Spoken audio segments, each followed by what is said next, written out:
Good morning. Please step to the mic when you have questions. Chairman Dec. Thank you, Ms. Rice. And again, thank you for being here. We will continue the chats with the chairman. As always, we believe this is important to communicate not only with the people that are watching, but also with the press. Y'all do a great job of helping us educate and inform the citizens across Cumberland County on what's happening, and really just give you an opportunity to ask any questions around specific items that are going on right now around the county in regards to the commission. So just a couple quick comments, and I'll open it up for questions this morning. Just as we look out, this week is an important week. I'm sure you've heard a lot about the interbasin transfer request that's been done by Fuquay-Varina. This community has really rallied in support against it because of our concern of protecting the Cape Fear River. This board has done a resolution against it. Several other municipalities across our county have done it. PwC is also speaking out against it, and we'll continue to work together as a community. I think the picture that people should take away with this is that this community is coming together to protect our water assets, specifically the Cape Fear River. And if you want to come take our water, it's going to be a fight. And so it's important that the public shows up as well. While we've done resolutions, want to encourage people in Fayetteville at Fayetteville Technical Community College on Thursday, December 4th, starting at 6 p.m. There'll be a public hearing. Anyone can sign up. You have to sign up at 5:30. You need to be there. They'll start sign-ups at 5:30, so make sure you're there. It's in the Tony Rand. It's not in the Tony Rand Center. It's on FTCC's campus. So just we encourage people to attend that and show their support for our river and against the request by Fuquay-Varina. Outside of that, as you know, we just went through a little cold weather snap. We continue to move forward. Of course, our white flag shelters were open. Additionally, we had our library system has opened up warming centers as well for the day as we continue to work towards a solution for that short-term emergency shelter. We currently still do not have a partner to do that. While the resources are there, we're continuing to look for the right partner to be able to provide those services in a capacity. Unfortunately, our white flag, we've got additional capacity and resources for partners to host white flag. We currently only have 50 beds. We're appreciative to our one partner that's in Spring Lake, Cornerstone, that is working with us on that, and we look forward to working with them as we move forward into this winter. As we continue, really no changes on the unhoused support center. That continues to move forward. Over the next month, you'll continue in the month of December. We'll get an update. The board will get an update on the procedures of that, as well as the actions that were requested by the board last month, and that includes looking at potential alternate sites for a location, the operational cost, ongoing operational cost, and funding mechanisms for that, as well as a partner to be a provider for the facility. Those are really kind of the major issues that are of light. We had a very short meeting this morning. I was honored to be reelected as the chairman of this board. Also, Vice Chairwoman Jones was reelected as well to serve as a vice chairwoman. So our leadership will continue through this year, and I look forward and I'm honored by the vote of the board to do that, and I always look forward to representing the citizens of our community in this role. And our focus will remain the same as it was this last year, doing what's in the best interest of this community and fighting for the things that are important and making the hard decisions that we need to make that are in the best interest of the citizens. So at this time, I will open it up, and if you have any questions. It's Paul Wolverton from City View in the Assembly, and just me and you this morning. So on the interbasin transfer public hearing, that's going to be in Cumberland Hall Auditorium, 2220 Hull, Hull Road. I think it's where y'all have to have your, there's often, I guess, candidate forums. Candidate forums. Yeah. So, but On the interbasin transfer, have you heard or you know if some of the other people who get their water from the Cape Fear downstream of us, such as Elizabethtown and Wilmington, I assume some of the Brunswick County area, are they coming in on this with you all? Yeah, so we've had conversations at multiple levels. I've spoken with other communities. I've spoken with state level representatives. Of course, we've spoken to our delegation here locally, but wanting to engage with other delegations up and down the Cape Fear River, as well as those communities as well. Talking to those counties, talking to those municipalities. That's ongoing, and we believe that everybody has an interest in this, and that's to protect the water capacity in the Cape Fear River, especially as you look downriver. It's extremely important. Now, as a practical matter, I looked into this a little bit. It appears to me that the Fuquay has two wastewater treatment plants. One is very small, one is larger, and I don't see how they would be able to discharge back into the Cape Fear if they get this water. So what do you feel like your realistic chances are here? Our focus is, again, advocating to ensure that, one, they take the water out, they put it back in the same place, cleaner than it was before, but more importantly, that we protect the capacity of the Cape Fear River. That can come during droughts or during summer, that hurts the capacity and the flow of that river when there's that type of transfer out of the river. So I think we have a very valid case that we will present to the people that will make the decision, and I'm hopeful that they'll understand the importance of capacity to this region. Water is a critical resource, whether it's for our residents or industry or business, and we have to protect that river.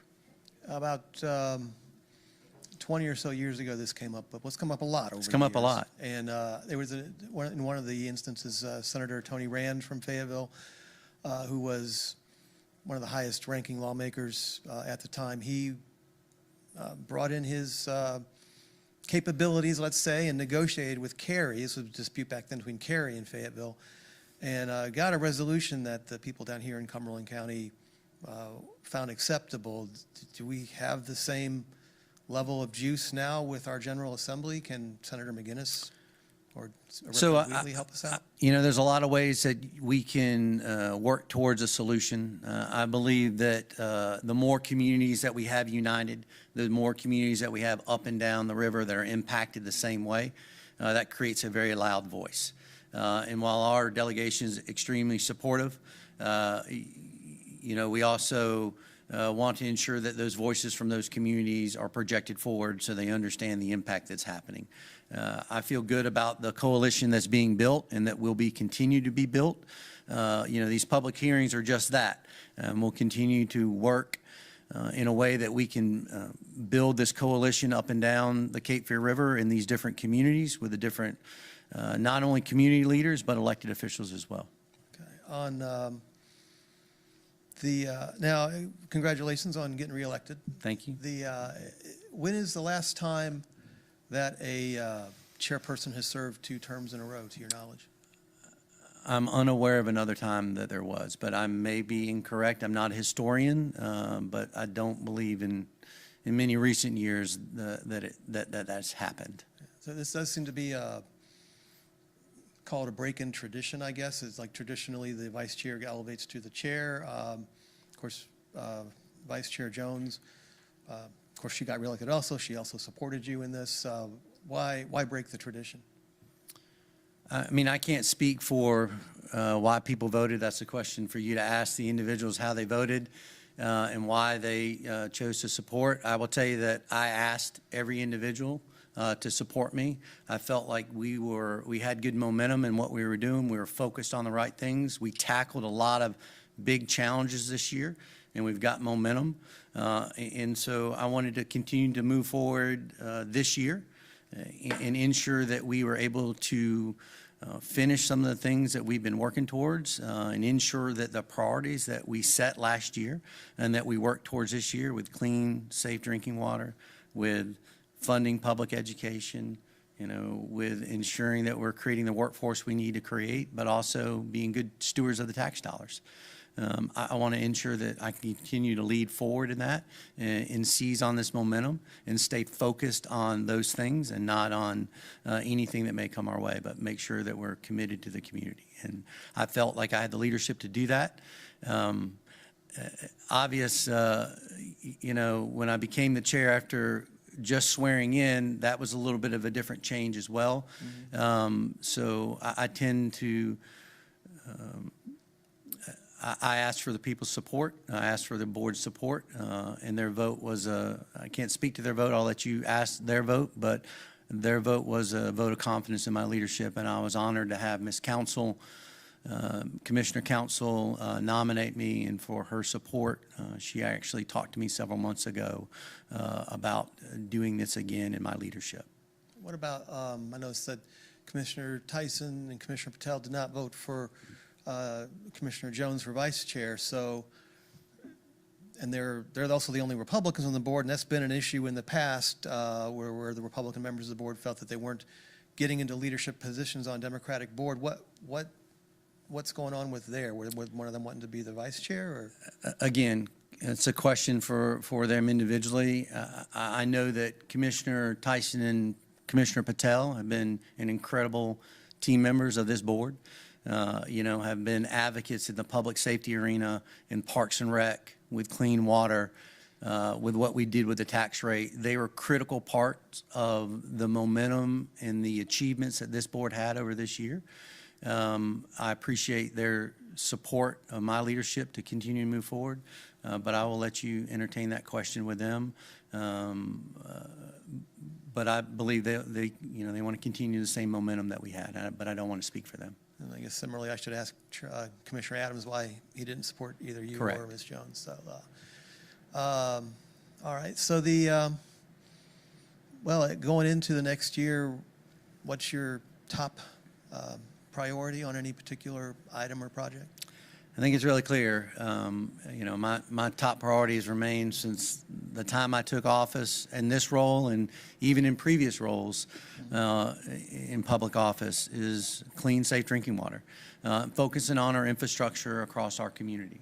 We've done a lot of groundwork this year, working with our municipalities, making sure that we can look at a regional type solution, how we can bring different partners to the table to ensure that we get the capacity. This is about, it's really clear. You can break down the focus on water or infrastructure in two really things.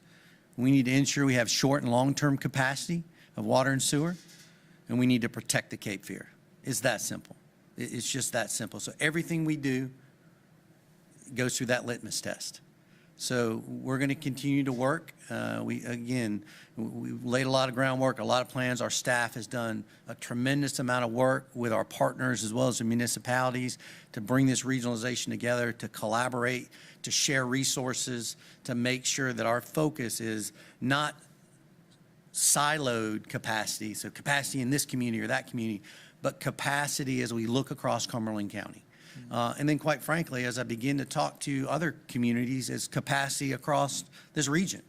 How are we going to do it? Same thing that we're doing right now with our fight to protect our water capacity. It's the same philosophy that we need to have. We're going to grow and rise as we work together, not just inside our community with municipalities and towns, but also with our adjoining counties. Because, water doesn't know a boundary. Sewer doesn't know a boundary. We need to we need to make sure we have the right capacity. So that, I will tell you, that's my direct focus. That's where I will spend a lot of my time. I've got a great board that will stay focused on the other things, and I will lead in those, but I'm going to stay extremely focused in that area. We want to continue our partnership with the school. We know we have some big things happening with the school system right now. They're waiting on a report to come back on repurposing and redistricting for their schools. That will play into how we funded their deferred maintenance as well as new school construction. So we're waiting, anticipate that will come back in December. We'll have a meeting with them, a joint meeting probably in January. I routinely meet with the school board chair and vice chair, just like I do with the municipalities, just like I do with other organizations across the community. We'll stay in contact. It's important that we're on the same sheet of music. They make a recommendation. We've got the funding. This board needs to, recommit to that funding in any additional that they need. So that is a critical piece, but also looking at the workforce, working with the school system, working with how we connect to FTCC, Fayetteville State, as well as Methodist University to create these pipelines.